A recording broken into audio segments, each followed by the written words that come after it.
Well, it's finally time. Planet Coaster 2 is on the channel. I have had the game since the release day. I actually bought it in advance, but I wanted to start a brand new park series called Agathas Funland here for you guys. This is a great series.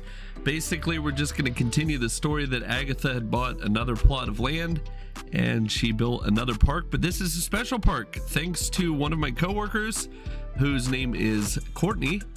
She has suggested a 90s themed park. Now, do apologize if I didn't have your permission to use your name on the channel, but I don't think you mind too much. But she made a fantastic decision for me that it should be a 90s theme park, and I just couldn't have agreed more. But I had to laugh because Moon Little Socks is doing a 90s water park, a British water park, I believe.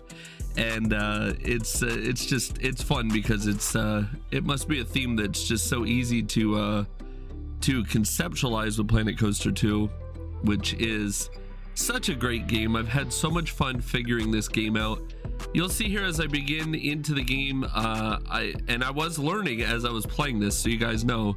I had spent about an hour with a busy work schedule with the United States elections. I had spent maybe an hour playing with the game up until then. I had two 12-hour night shifts back to back, right into the release of the game, right after that election, and I do apologize for delays in everything, but we're here, we're playing, and that's what's most important. Here I'm starting out an administrative building, which is going to contain an information center and maybe a small place to eat or staff quarters. I'm not sure exactly how I'm going to approach this building, but instantly I thought of the old like Nickelodeon Florida resorts where it was like all tacky metal, bright, gaudy pieces that stuck out everywhere, and I thought that'd be an absolutely perfect way to go about doing this building. The only thing I had about this piece that I added for trim is that I kind of, as I laid it, I looked at it more and more and thought, it seems like some parts of it are flipped wrong because they seem to curve up and under.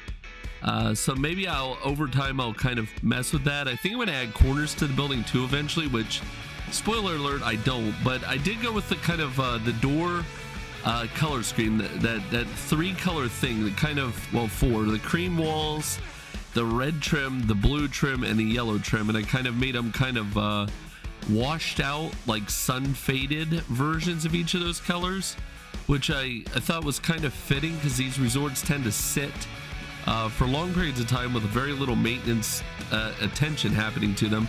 And then you'll see right here where I started to actually figure out that if you flip these pieces around, sometimes in some orientations they seem to work right.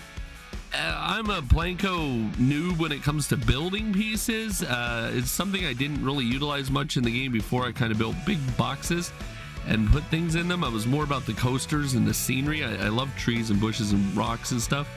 So for me, the last year has been learning more about how to play with the idea of buildings a little bit more. And I think that it's something that I'm getting better at, but I'm certainly not an expert at.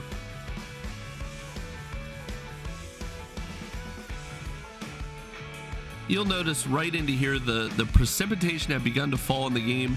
This is a new feature to the game for those of you who have been living under a rock in the gaming world. Planet Coaster 2 released this past week, and one of the features that was talked about, which everybody was so excited from Planet Zoo, was weather. And it really does interesting things to your park. Your guests react to it. And you know, with the new lighting engine in the game and the fact that interior spaces are actually dark, those types of things are really key, because then you got to light interior spaces up, because your guests will flee to those spaces when it's raining. Usually they'll try to at least get under cover, because you can sell umbrellas too in these information stands. But here you can see me just kind of coloring the sign to fit the color scheme so it fits in. And I actually ended up moving the building there just to see what pathing I had deleted. The pathing tool, hands down, the best thing they could have possibly done for the game, in my opinion. The only thing they can do better for the game is to just improve coaster building in general. But just a pathing addition to the game is such an incredible thing. We have to remember, though, this is not an improvement on Planet Coaster 1. This is a brand new game. This is Planet Coaster 2. So, you know, where there's bugs and stuff, this isn't like, you know, I get it. They probably took a framework from like what did we do in Planet Coaster 1, but this is a different game in my opinion. It's extremely similar, but there's a lot of differences as you know, as you play along and you get going. Speaking of that, if you're new to the channel, hit subscribe. I play Planet Coaster 1 and 2, and eventually I may add Parkitect to the list. And apologize if you hear my cat meow in the background. I'm trying very hard to make sure that she doesn't hear my voice too much, but I am trying to record this voiceover pretty raw to the video file itself so that you get a really authentic kind of reaction to what I'm doing on the screen. So here you'll see one of the additions they added to the game, which is power. You know, this is a big deal in the game, and it is a little bit tricky. You have to learn quite a bit, and I have intentionally, so there's something about me when I encounter a new game, I tend to very carefully not watch tutorials on YouTube about the game. I want to learn the game in the natural, raw way that everybody else learned it.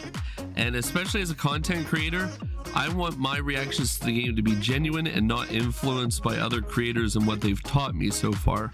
And that may seem a little bit unusual, but it really isn't. I want to learn the game the way that I originally learned games, which I learned games before YouTube. I played games since I was a kid, and we didn't have YouTube, so you had to either read it in a gaming magazine or you know, that was if you're lucky and got one, and or you just sort of figured it out as you went. I remember I played King's Quest on a computer when I was really young, and it was a big floppy disk that you used, and you had to use a manual of commands because it was sort of like a DOS prompted game with some limited graphics. It was a cool game, but anyway, so I don't get too far off track with a story, because that's what I like to do.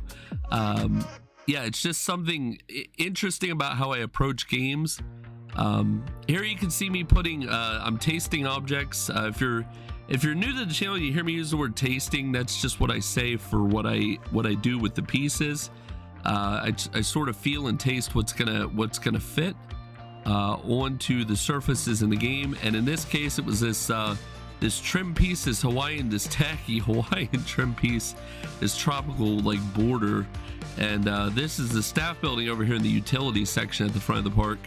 And of course, I'm gonna do all kinds of cool stuff to this area as we go. I'm gonna add, you know, what I can to improve the realism of a backstage area, and kind of put it out a guest view a little bit with some shrubbery and stuff. This plaza is gonna look very empty. I'm gonna spoil it for you now. This plaza is gonna look very empty by the end of this video, but I promise you, I already have the second video in this series worked up, which is nearly ready for me to throw in the editor. It's just this weekend is a special weekend on the channel. I will be releasing Demonic Carnival, which occurred during October. It was our final community-wide Planet Coaster 1 contest, which was something really important to everybody, because I'm going to give one lucky winner a copy of Planet Coaster 2. And everybody's very excited in the community to see those three amazing parks. It was kind of a real select thing. A lot of people were preparing for Planet Coaster 2 at the time. They were getting ready to wrap up a lot of their busy stuff in real life so they'd have time for the game's release. And as a result, we got 3 participants, but they are 3 really good participants. These guys are incredible builders, and we had a channel first actual console player, which is incredible. So in order to participate in Planet Coaster 1 in a contest with other Planet Coaster users is to record your own footage and send it over, and that's what the player Error did on the community. Wonderful member, wonderful builder, and I'm so looking forward to putting those together. They're in the editor, they're nearly worked up as it is, and they have everything kind of it's all kind of prepped. Don't worry. The videos are probably going to release tomorrow on the channel, and I think I'm just going to release them back to back to back, and we'll go from there. But here you can see me playing with the particle effects. I did not even realize, I knew these were in the game, but it didn't dawn on me, and I just sort of started grabbing menus and playing with these effects. And I mean, you're seeing me attach blowtorches to stuff, and just I think it's great. And then right away, I have ADHD, so I switched. I saw a picnic table, and zing, I was off in a different direction. And I think that just about sums up how I play the game. But I wanted this to be more of a, you know, a real process, something cinematic. You guys have definitely probably already figured out, for the most part, those who have played the game, that the cinematic kind of views that I was achieving in Planet Coaster 1 are difficult, if not impossible, currently in the game. I will have to adapt my style and how I do things to more the way that most people are used to watching Planet Coaster content on YouTube, which is fine because, you know, as much as I am a content creator, I am also a fan of multiple channels. You guys know how I'm not going to say her name drop. I mentioned Moomin earlier, but that's, you know, that's about as much name dropping. You guys know all those channels, you know, all those places. On our Discord, we have links to all their Discords, and a lot of their YouTube videos post right into our Discord automatically through our bot, so you don't miss episodes.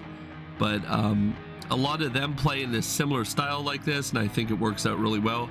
I would like to continue the stories, the love stories between Lucas and Emma, maybe bring the cousins into it, which was the rivals of Riverdale. Those guys never actually happened.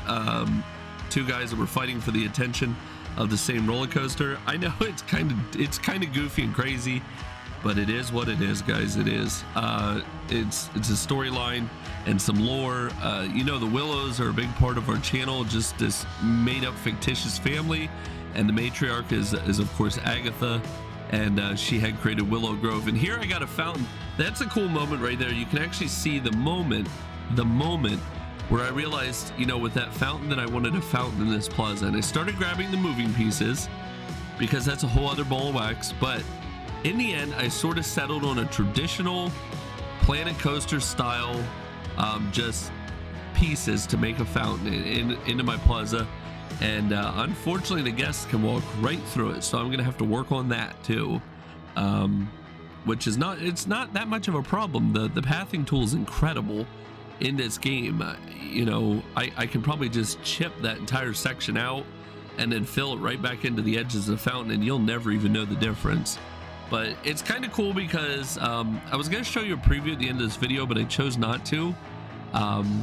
You'll see that one thing that I did here with everything was I actually go through and stylize and clean up the entire area later on in the second episode, which is coming out probably later this week. I'll get the second episode up on the channel, and then I'll try to just space them out to like once a week. Because every other week, if you don't know me already, if you don't hang on Discord, just go down to the description. We have a Discord link right down in the description of this video. One thing that we do is I make it very transparent that I have a very busy work schedule. So here we're going to switch over to kind of a cinematic view of what we've achieved. It's kind of a nice 90s tacky resort style front plaza area for a park. We have this administrative building here on the left, which is just great. Some picnic tables and information center. Might try to do something with that. There's some of the guests, they're just great. And then we have this maintenance area / staff area over here on the right, which does need some windows. And there you see I walked right through the fountain, which is kind of the central piece at the front end of the park here, and this guest just goes right through it like physics don't even exist in this universe. So there we go. That's fun. And you can see in the distance there that nice background with the entrance area here. And this food truck is going to become a really important part of the story, so don't miss that in the second episode. Thank you so much for watching. Up on the screen, you're going to get a link to another park series in Planet Coaster 1, which we're kind of in the middle of, which I may continue on. I just need a lot of encouragement in the comments on that video to continue it. So if you want to see more of Emma's Village from Planet Coaster 1, if you want to see me complete that park, let me know. Otherwise, it dies where it's at as we move on here with Planet Coaster 2. Look forward to Demonic Carnival later in this weekend on the channel. Thank you very much for watching. Drop a comment below with your ideas, and I'll put them in the park for you. This has been Planco and Chill, and Chill Seekers, I'll see you later.